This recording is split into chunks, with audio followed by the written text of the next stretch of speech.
Tiers de la nourriture produite dans le monde finit à la poubelle sans être consommée. Je n'avais pas conscience de ce chiffre. C'est massif. Un tiers de ce que nous achetons, de ce que nous consommons, finit à la poubelle. Absolument. De nombreuses applications mobiles permettent maintenant de repérer, d'acheter à prix réduit les invendus d'une boulangerie ou d'un traiteur avant qu'ils ne soient jetés. Ouais, alors c'est très malin. Moi, j'ai découvert ça il y a quelques jours et maintenant je les lâche plus, ces applications qui s'appellent Optimiam ou encore Too Good To Go. Je vous redonnerai les noms à la fin. Oui. Et donc le principe est très malin, c'est-à-dire que c'est des applications qui vont mettre en relation des commerçants qui font des produits qui sont périssables, des boulangers, des traiteurs par exemple, et puis des gens comme vous et moi qui veulent faire des bonnes affaires.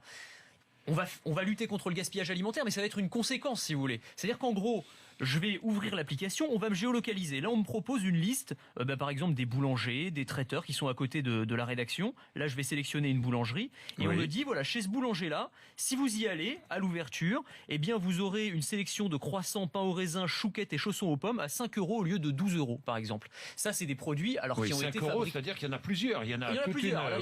Oui, c'est ça. Là, vous en avez, c'est un panier. C'est un panier. Exactement. À 5 € au lieu de 12. Au lieu de 12. Là, ce sont des viennoiseries qui ont été fabriquées de la veille, évidemment, et qui, plutôt que d'être jetées, qui sont tout à fait consommables, évidemment.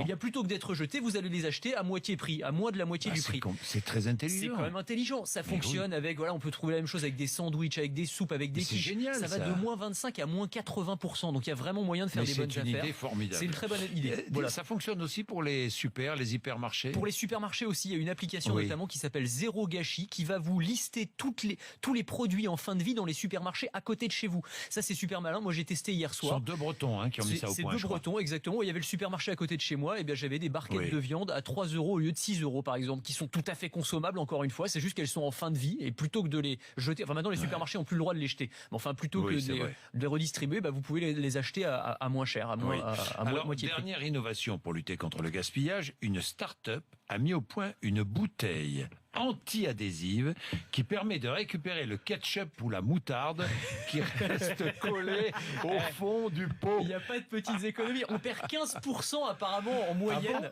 Il y a 15. Oui, parce que vous sentez, vous savez bien, vous prenez la bouteille. Moutarde, il ne faut pas la laisser ouverte trop longtemps parce que sinon, qu'est-ce qui se passe? La moutarde passe. Non, vous avez raison. Mais le ketchup, par exemple, on sait qu'il en reste au fond, on le sent bien, mais on n'arrive pas, même en appuyant de toutes ses forces. Et là, ce qu'a mis au point cette start-up, eh bien, c'est un revêtement anti-adhésif. Et donc, on voit sur RMC Découverte, en fait, la substance va glisser, mais quasiment comme de l'eau à l'intérieur d'une bouteille, quelle que soit la substance.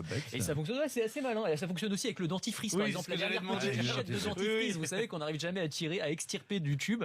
Eh bien, avec cette start-up. Faut couper le tube. Faut couper le tube. Chacun a sa technique, effectivement. Il y a la technique vous coupez le tube en deux. Enfin, si ça pouvait se faire automatiquement, ce serait aussi ça. Ça, c'est pas mal. Non, c'est pas mal. Non, mais bravo, mon cher Anthony. Bravo, surtout Liquiglide, la start-up. Comment ça s'appelle? Liquiglide. Bon, d'accord. Bon. C'est très breton, ça. Ah non, c'est des ingénieurs du MIT. Là. Ah bon, d'accord.